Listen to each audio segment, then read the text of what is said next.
다들 행사하고 수련회하고 집회하고 선교하고 한다고 고생 많았습니다.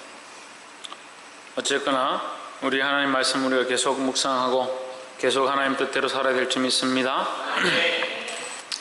6장 말씀 우리가 함께 나눌 때에 주의 크신 은혜가 있기를 소망합니다. 6장은 레위의 계보다, 레위 집안의 족보, 가계다라고 우리가 볼 수 있습니다. 레위 지파하면 우리가 꼭 알아야 될 것이 있습니다. 레위 지파는 뭘 하는 집안입니까? 제사야 직무를 맡은 자들이다. 근데 우리가 레위 지파의 이 직무에 대해서 좀 더 구체적으로 보면 세 가지로 볼 수 있습니다. 첫째는 찬양의 사역을 맡은 자들이다. 레위 지파 안에는 찬양 사역자들이 있습니다. 하나님을 높이고 하나님을 찬양하고 하나님의 이름을 거룩하게 하는 이 귀중한 사역을 맡은 자들이 있다라는 거죠. 31절을 한번 보십시오. 31절에 언약궤가 평안한 곳을 얻은 후에 다윗이 이 아래에 무리를 세워 여호와의 집에서 찬송하는 일을 맡게 하며 했습니다. 언약궤가 평안함을 얻었다. 이 말은 이제 크게 성막으로 이렇게 이동하면서 다닐 필요가 없다. 해막 가운데 이동하며 다닐 필요가 없다. 이렇게 볼 수도 있고, 또 하나님의 성전이 준비되어 간다. 이렇게 볼 수도 있습니다. 그래서 어쨌거나 언약궤가 평안함을 얻고 이제 이동을 많이 하지 않고 백성들 앞에 예루살렘으로 들어오고 난 뒤에 하나님 앞에서 무엇을 하기 시작했느냐? 하나님을 찬양하는 일을 위하여 사람들을 세웠다. 아무나 세워서 찬양하는 일을 하느냐? 그렇지 않다는 거죠. 레위 지파 가운데, 레위 족속 가운데 특별하게 음악에 재능이 있는 자들을 세워서 그들을 이 찬양의 사역을 감당하도록 하였다라는 겁니다. 특별히 찬양 사역자들 중에는 우리 39절에 보면 아삽이라는 자가 나옵니다. 아삽은 뭐한 사람이냐? 시편에 있는 찬양들을 12편이나 기록한 찬양이 아주 뛰어난 자들이다. 그러니까 아삽 말고도 몇몇의 찬양 사역자들이 있었습니다. 그 찬양 사역자들이 뭘 했느냐? 하나님의 이름을 높이는데 힘을 쓰고 성전에서 계속 함께 살면서 하나님 앞에 날마다 깨어서 자기를 정결케 하고 하나님 앞에서 예배하는 것, 찬양하는 것을 힘썼다라는 거예요. 다시 31절을 보십시오. 여호와의 집에서 찬송한 일을 맡게 하매 무엇을 맡았느냐? 찬송의 직분을 맡았다라는 거죠. 이것은 직분입니다. 맡겨진 것입니다. 내가 가지는 것이 아니라 위에서부터 우리에게 주어진, 하나님께로부터 우리에게 맡겨진 귀중한 사역이다라는 거예요. 하나님을 높이는 것은 우리 모든 사람들에게 주신 첫째의 이유이기도 하지만 특별히 찬양하는 자들 가운데 세워진 거룩한 일인 줄 믿습니다. 그래서 사람을 찬양하는 게 아니고 우리끼리 찬양하고 노래하고 즐거운 것이 아니라 하나님의 이름, 살아계신 하나님의 이름, 인격체이시고 살아계시고 보이지 아니하시는 그 하나님을 찬양한다는 것이 얼마나 귀중한 일인지 깨닫게 되기를 소망합니다. 32절에 솔로몬이 예루살렘에서 여호와의 전을 세울 때까지 저희가 해막 앞에서 찬송한 일을 행하되 그 반열대로 직무를 행하였더라 하십니다. 이 찬양의 일은 끝나지 않는다. 계속되었다라는 거죠. 성전을 세울 때까지 계속되었고 성전이 있는 동안에 계속 이 사역들이 끝나지 않았다. 끊이지 않았다라는 겁니다. 그렇다면 예배가 있는 곳, 성전이 있는 곳, 하나님의 임재가 있는 곳에는 항상 뭐가 있어야 된다? 하나님을 찬양하는 찬양의 일들이 있어야 된다라는 거죠. 그래서 찬양의 일은 중요하다는 거죠. 왜? 우리가 하나님 앞에 나아가는 가장 큰 통로 중에 하나가 뭐냐? 찬양의 일이다. 찬양의 일. 또한 하나님께서 우리에게 이 일을 맡기셨고 분부하셨고 이 찬양의 일을 통하여 하나님의 이름을 온전히 높일 수 있다라는 거예요. 할렐루야. 오늘 이 말씀 33절 직무를 행하는 자와 그 아들들이 이러하니 그아세 자손은 그아세 자손 중에 헤만은 찬송하는 자라. 저는 요엘의 아들이요 요엘은 사무엘의 아들이요. 그 34절 보면 사무엘은 엘가나의 아들이요 했습니다. 우리가 사무엘은 다 알죠. 여기서 엘가나를 기록한 것은 이 사무엘이 우리가 알고 있는 선지자 중에 한 명인 그 사무엘임을 분명하게 밝히고 있다라는 거예요.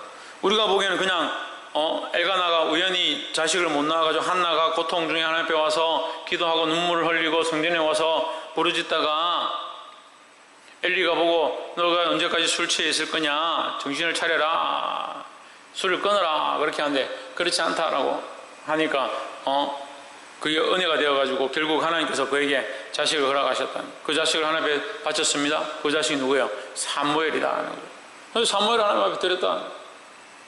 우리는 우연히 그냥 사무엘이 태어나서 사무엘을 하나님 앞에 드렸다라고 알고 있었지만 사실은 그 역사 가운데 엘가나는 어디 지파였느냐? 레위 지파 안에 있었다라는 거예요. 우리는 그냥 우연한 역사 가운데 모든 것이 흘러간다라고 알고 있었지만 이것은 다 하나님의 섭리 안에 세워져 있다라는 거죠. 그리고 사무엘이 이 레위의 지파에 들지 않았고 하나님의 이 사역들을 할 수 있는 자리가 아니었다면 어떻게 이것을 감당했겠느냐? 그를 그 제사장의 자리에 세워서 그 일을 감당할 수 있도록 그 선지자 역할을 또한 감당할 수 있도록 하나님이 세우신 줄 믿습니다. 그래서 또한 마찬가지로 찬양을 맡은 자들은 그냥 우연히 세워져서 그냥 우연히 이 일을 하고 있고 그냥 내가 좋아하고 재밌으니까 이거 산다. 천만의 말씀입니다. 세워진 일들 가운데 맡겨진 것들은 누가 주신 거냐? 하나님이 맡기셨다는 것을 항상 기억해야 되는 거예요. 그냥 우연히 맡겨진 것이 아니라 하나님께서 우리에게 이 사역을 맡겼으니 우리에게 뭐가 필요하다? 충성됨이 필요하다는 거예요. 맡기신 누구에게? 하나님에게 대하여, 우리 맡기신 일에 대하여 충성함이 우리에게 필요한 줄 믿습니다. 그래서 찬양을 맡은 자, 이 찬양의 사역을 잊지 말고 하나님을 늘 높이고 승리하기를 주의 이름으로 축복합니다. 우리가 레위 지파의 이 직무에 대해서 하고 있습니다. 첫 번째, 이 찬양을 맡은 자의 역할이 있다. 두 번째는 뭐냐? 이 제사를 맡은 자의 역할이 있다. 49절에 48절부터 쭉 봅시다. 48절. 저희 형제 레위 사람들은 하나님의 집 장막의 모든 일을 맡았더라. 장막의 일을 맡았다. 장막의 기명들을 맡고 기구들을 맡고 장막을 치고 설치하고 하는 일들도 맡고, 또 49절에 아론과 그 자손은 번제단과 향단 위에 분향하며 분향의 일을 하고, 분향을 동그라미 치시고 제사를 드리며 제사를 드렸다. 분향하고 제사하고 지성소의 모든 일을 하여 하나님의 종 모세의 모든 명령대로 이스라엘을 위하여 속죄하니 했습니다. 속죄 일을 했다. 번제단에 분향하고 항상 하나님 앞에 분향을 하고 그 다음에 제사를 드리고 속죄하는 일을 했다. 이게 제사장의 직무죠. 제사를 맡은 자의 직무다. 그 레위 지파의 가장 중요한 가장 큰 사역 중에 하나가 뭐냐? 제사장의 직무를 맡는 거예요. 우리는 오늘날 레위 지파로 세워진 거예요. 우리는 특별히 하나님 앞에 구별되어서 하나님의 백성들로 세워져 있다라는 거예요. 성도들도 레위 지파로 세워졌고, 또한 특별히 앞에 서 있는 자들은 특별히 또한 하나님이 특별히 세우신 레위 지파의 반열인 줄 믿습니다. 그럼 뭘 하느냐? 뭘 하느냐? 분향하고 제사를 드리고 속죄하는 일들을 해야 되는 거예요. 누구 앞에서? 하나님 앞에서 이 제사의 사역들을 하는 거예요. 특별히 그럼 이것은 어떠한 모양을 가집니까? 분향하고 제사하고 속죄하는 것은 어떤 모양을 가집니까? 중보자의 모양을 가지는 겁니다. 백성들과 하나님 앞에 그 사이에 서서 이 백성들을 하나님 앞으로 나아가게 하는 통로 역할을, 하나님 앞에 향을 피워서 제사를 드리는 모양들을 만들어주고, 또한 이 제물들을 그 백성들의 죄를 대신하여 하나님 앞에 드림으로 말미암아 하나님 받으셨을 때 백성의 죄를 사하는 이 일들 가운데 쓰임받는다. 제사장들이 뭘 하느냐? 중보자의 역할을 하는 게 중보자의 역할을. 하나님이 제사를 드리는 것도 아니고 백성이 직접 나서 제사를 드릴 수 있는 것도 아니고, 우리는 중간에서 뭘 하냐? 이 일을 우리가 해. 제사장들이 행하고 레위 지파가 이것을 함으로 백성들이 하나님 만날 수 있도록, 하나님 앞에 나아갈 수 있도록, 하나님 앞에 온전히 드릴 수 있도록 하는 역할을 감당했다라는 거예요. 항상 우리가 이것을 잊어버리면 안 된다. 자꾸 잊어버리니까 뭔 생각하느냐? 나는 백성이다. 나는 대접을 받아야 되고 누가 차려놓은 밥상에 좀 앉아야 된다. 그런 생각들, 심심하면 그런 생각. 때로는 내가 하나님이다. 나에게 왜 잘해주지 않냐? 나에게 왜 칭찬해주지 않냐? 내가 이런 동안 얼마나 고생했는데 나에게 잘했다고 말해주지 않냐?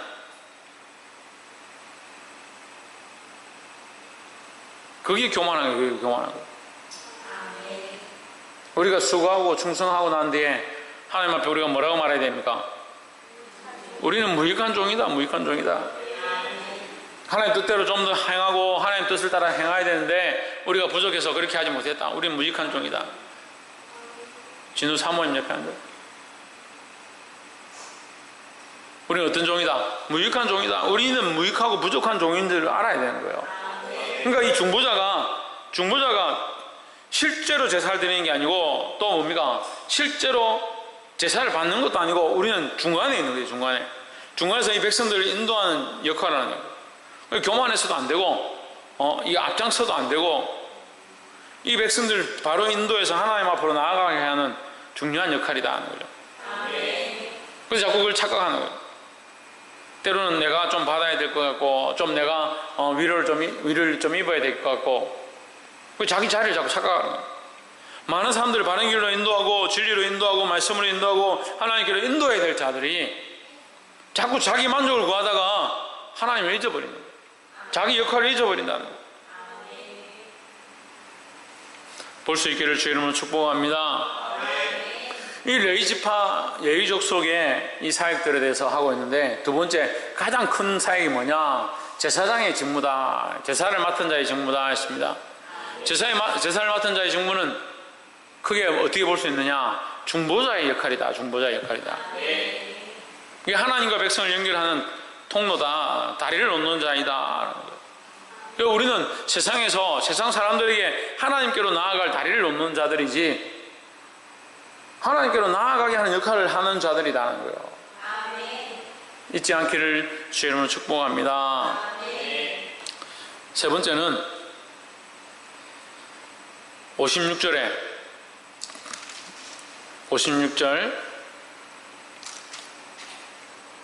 그 성의 밭과 향내는 여분네의 아들 갈렙에게 주었으며 57절 아론 자손에게 덮배성을 주었으니 헤브론과 림나와 그들과 얏딜과 에스드로아와 그 초원과 했습니다. 56절 57절에서 어떤 성이 나오냐면 도피성이 나오는 겁니다. 이 도피성은 특별히 이 아론 자손들에게만 주어졌다. 누가 관할하느냐? 제사장들이 관할하는 거야. 그 도피성을 주신 하나님께서 이 도피성을 누구에게 관할하게 하셨느냐? 이 아론 자손들에게 제사장들에게 관할하게 허락하셨다라는 거예요. 67절에도 또 있습니다. 67절에 또 저에게 도피성을 주었으니 에브라임 산중 세겜과 그 초원과 게셀과 그 초원과 했습니다. 아론 자손들에게 뭘 맡게 하셨냐? 도피성을 맡게 하셨다. 도피성은 뭐 하는 겁니까? 죄를 지은 사람들이 거기에 피하여서 죽임을 당하지 않고 재판할 때까지 살림을 잇는 곳이다 라는 거예요. 제사장의 큰 역할은 백성들을 하나님 앞에 나아가게 하고 하나님 앞에 제사를 드릴 수 있도록 하는 그런 역할도 있지만 정말 중요한 역할이 뭐냐? 이 죄인들을 보호하는 거예요. 죄인들을 살리는 일을 맡았다라는 거죠. 죄인들을 살리고 죄인들을 보호하는 역할은 누구의 모습입니까? 예수 그리스도의 모습입니다. 죄인된 우리를 살리시고 죄인된 우리를 보호하시는 역할을 하셨다라는 거예요. 그래서 우리는 이 세상에 하나님 알지 못하고 죄로 말미암아 죽을 수밖에 없는 자들에게 예수 그리스도 안에 들어와서 죄 사함을 얻고 구원을 얻을 수 있는 길들을 소개해야 된다라는 거예요. 그것이 레위 자손, 특별히 우리에게 맡겨진 거룩한 사역인 줄 믿습니다.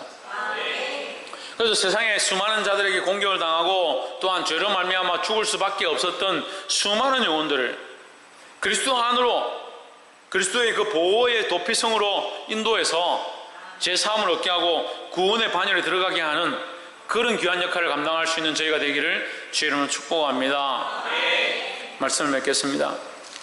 오늘 6장에서 이 레위지파의 사역들에 대해서 레위족 속에 하나님 앞에 쓰임받는 모습들에 대해서 우리가 나눴는데 이 계보를 통해서 실제로 계보 안에서는 볼 수 없지만 이 계보 가운데 그들의 사역을 보았습니다.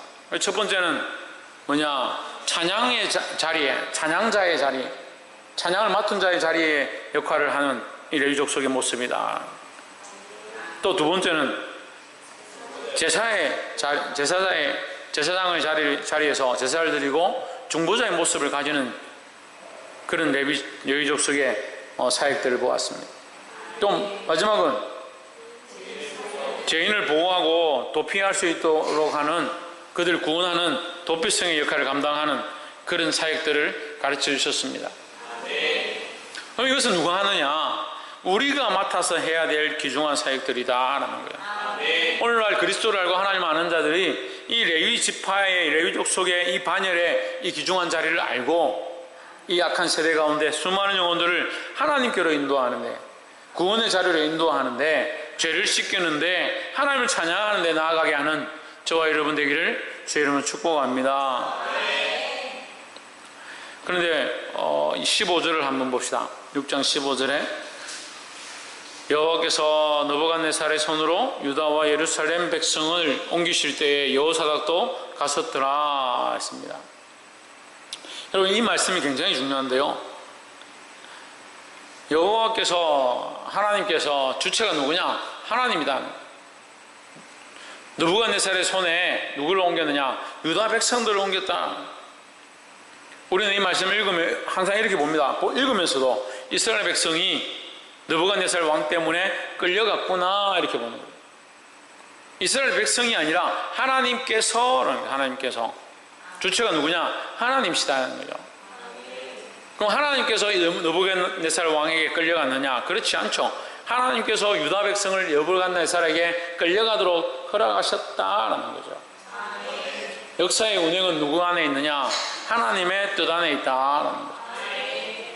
그럼 이스라엘 백성이 예루살렘 느부갓네살 왕에게 끌려가는 것은 하나님의 섭리 안에 있다, 그렇게 볼 수 있습니다.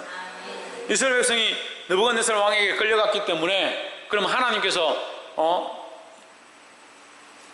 바벨론에 패하신 거냐? 그렇지 않다는 거죠. 하나님 패한 게 아니라 이스라엘 백성이 하나님을 버림으로 이스라엘 백성이 패하게 되는 거죠. 이 사실을 우리가 똑바로 알아야 되는 거예요. 똑바로 알아야 돼요.